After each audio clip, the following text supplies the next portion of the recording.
Okay, so the first serious moment that we got here was when the WWE Superstar Grayson Waller, with LA Knight sitting beside him, went over to Australia to help promote the upcoming PLE of the Elimination Chamber. Everything was going swell, but when the topic came around to the Superstars hitting one of their moves on any of the show's staff members, this one production guy came up on the screen and mockingly put up his hands in a fighting manner, which ended up rubbing Waller the wrong way, to the point that he had to call it out. I don't think you understand, like, if I come over there right now, we're going to have the police here, because I'm not going to give you some fake punch. Like, I'm going to punch you straight in the jaw. The disrespect that you have even talking to me.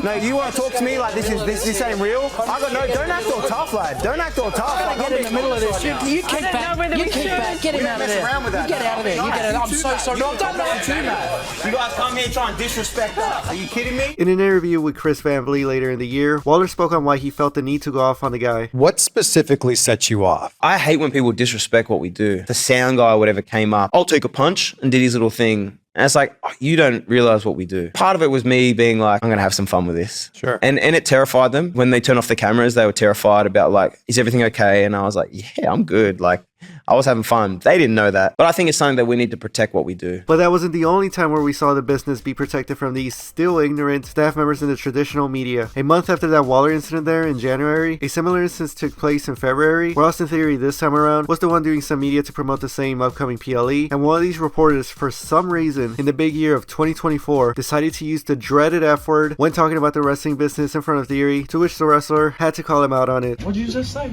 I mean, it's fight. Like, you're not What do you mean? actually What do you... hitting each other. Hold on a second. You brought me here and you're gonna talk to me like this? No, man. I mean, no. Just because you're in charge of some here, man, don't mean you can talk to me like this. I didn't mean to offend you. I'm just Oh, you're saying like, what I do is easy, fight. and you're in front of all your people in here talking about my job's easy. You couldn't walk a damn day in my shoes. You see? Got me in here. Dude, are you kidding me, man? I'll smack the out of you right now. I'm not playing around.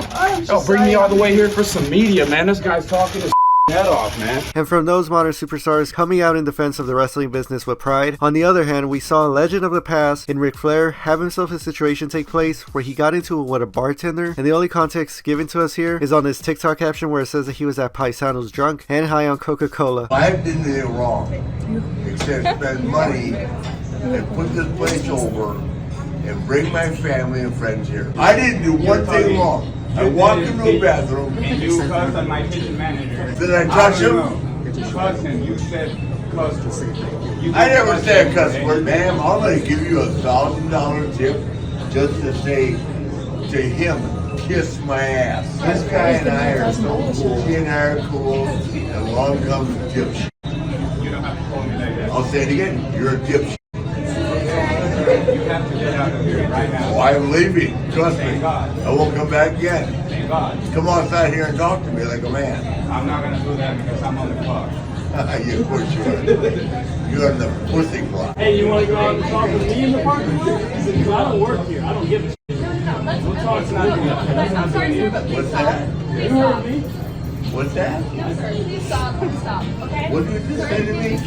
What did you just say to me? Next up, we got the controversial social media personality turned WWE wrestler Logan Paul. As many people know, he runs his Impulsive podcast, and since joining the WWE, has had multiple superstars and legends on the show. This year around, Logan had the ultra heelish Dominik Mysterio on the show, where they were having a good conversation for the most part, but things got interesting when Dom tapped into that heelish persona of his and referenced Logan's most controversial moment from his own career, the Japanese forest incident from about 7 years back. You guys haven't been to Japan? Well,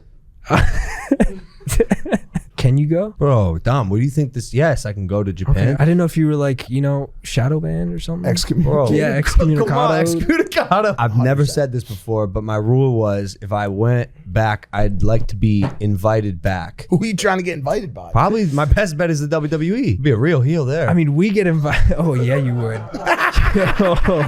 Dude, especially if you show up with the hat. Bro, stop, Dom, stop. That was too far. That was actually too far, bro. I'm just as a heel, That was too far, bro. as a heel. So although that interaction there wasn't entirely hostile, it did show Logan's discomfort in conversing with Dom there on that topic. And another moment where Logan had shown some discomfort on his own Impulsive show was when he had the WWE Hall of Famer Hulk Hogan on. During their conversations, a topic came up where Hogan used the terms "a work and a shoot," and Logan was a bit befuddled of what phrases were being used at that point in time, and had this happen. You gotta realize, bro, this is not a work. This is a shoot. What? The business is a shoot. I don't think I know the terms. Let him explain it. Oh, you don't know the terms? What is a shoot? What is shoot? I know a work. What is a shoot? Come on, you're bull. He's not. He's serious. Yeah, I'm with you. Okay. Thank you. No, he's not. No, he's not. Logan goes on to look it up and seemingly figures out what it meant and moved on, but it was funny just seeing how Hulk just seemed to be in disbelief and Logan was scrambling to not be on the Hulkster's bad side. But while Logan didn't get any hostile interaction there with Hulk Hogan, the same couldn't be said about this YouTuber named Robbie Rhodes Steamer. Coming off of Hogan's participation at the RNC convention where he had publicly endorsed Trump, Robbie here decided to pull up on him at a meet and greet and performatively call him out for his association with the Republican candidates and party. Look at the shirt, the MAGA powers. We're gonna destroy the woke. What are they gonna do when we drop the big boot on trans and we drop the big boot on everything? We're gonna drop the big boot on Social Security. Does that work for you, brother? Trump is a real felon. Then he went to Epstein Island. Trump, no physical, no political violence. No political violence. But now going back to the first half of the year, on the road to WrestleMania 40, we also saw the legendary Paul Heyman get inducted into the WWE Hall of Fame class of 2024, and when he was giving out his speech in front of the talent and audience, Heyman brought up how he wished that his father was there to see all of this, and then turned his attention to Cody Rhodes and said the same thing to him with his own father. I so wish your father was here tonight to see this too. This brought out emotion in Cody, having him be teary-eyed, but things would pick up a bit right after in Paul's speech, as when he went on to talk about ECW and his storied past, Paul would outright say one of the most expletive phrases ever said in the modern day of WWE, and it would have multiple superstars in the background break character, as it was evidently a total shock to them of what had just been said. If you think that the spirit of ECW died in a bankruptcy court in 2001, you can suck my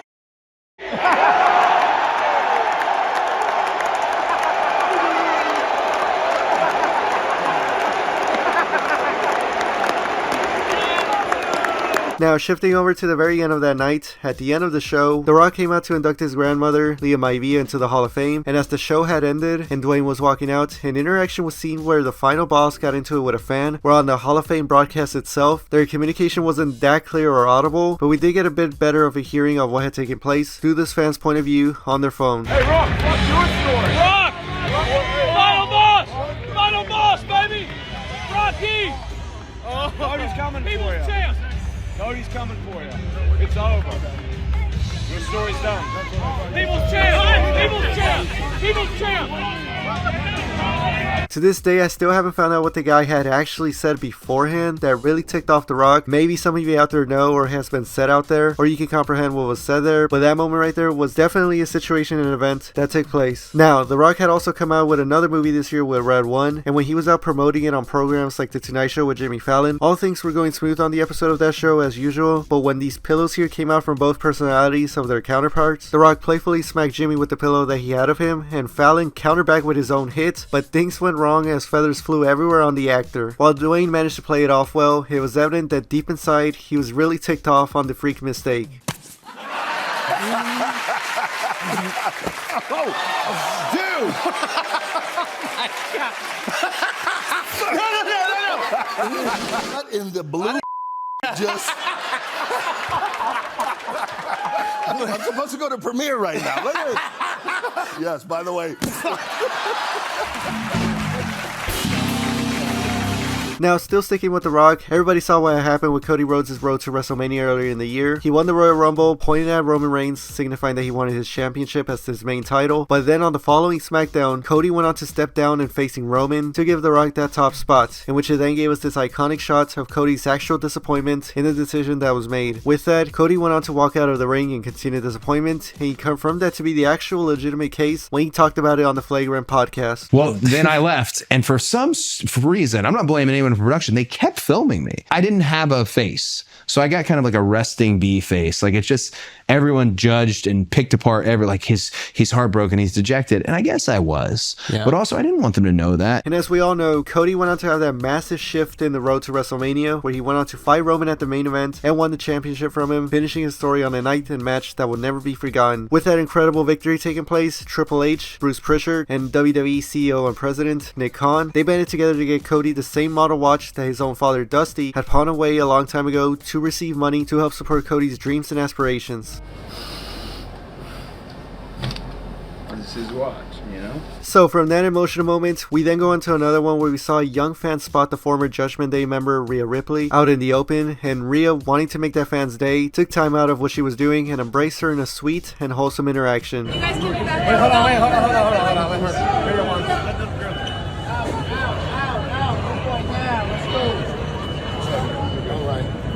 Thank you. She's with you? Yes. But she's letting it happen.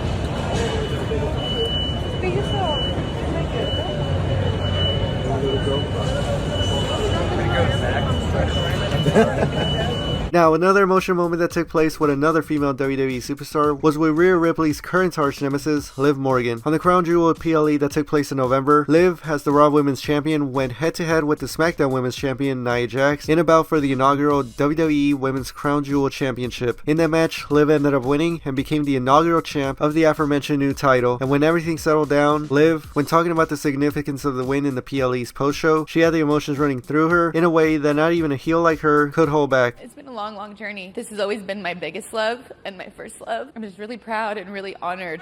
Yeah, I feel like I owe a lot of my success to my fans. They stood by me in moments where I feel like I really didn't give them anything to be proud of. Now, for these last two moments, they each took place in the year of 2023, but footage came out in the year of 2024, so we'll just go over them real quick. First here, we got Liv Morgan again, and in December of 2023, she was pulled over for not driving safely and got detained for scents and substances that were found in her car. You been smoking marijuana? No, sir. Why do I smell marijuana? I have marijuana, but I wasn't smoking marijuana. Okay. You have a medical marijuana card? No, sir. You don't? No. Okay. Is there marijuana in the vehicle? Yes, sir. So you had no reason for swerving or anything like that? No, sir. I mean, I'm not from the area. I had GPS on my phone, but that was about it. Do me a favor, step out of the vehicle. Can I grab my phone? Not right now. Okay. I'll grab it for you in a second. Oh, yeah. Smackdown. Holy shit. Let me see. Holy shit. I know who she is. Liv Morgan. Well, I'll be damned. Welcome to Sumter County. With Liv cooperating with the officials there smoothly, she went on to reveal that the charges did get dropped in the end. And for the final serious moment that we got here, this one had to do with the infamous AEW All In 2023 pay-per-view, where CM Punk and Jack Perry got into their shoot altercation backstage after Perry had mocked Punk in front of the camera during his own match at the event. AEW in the year of 2024 finally released the footage of that backstage altercation onto their programming, and Punk had also broken his silence on the situation while he was now in the WWE and talked about his point of view while discussing it with Ariel Helwani. And I walk up to him and I'm just like, Jack, why do you insist on doing this dumb internet on TV? And he's just like, well, if you got a problem about it, do something about it. And I was just like, man, come on, man. You know, I'll kill you. Like, what are we doing? I thought I was doing a responsible thing. I didn't punch anybody. I just choked somebody a little bit. Samoa Joe was there, told me to stop, and then I quit. I turned to Tony and I said, this place is a f***ing joke, man. You're a clown. I quit. And that'll be the end of this video. I hope you all enjoyed, and I will see you in another one.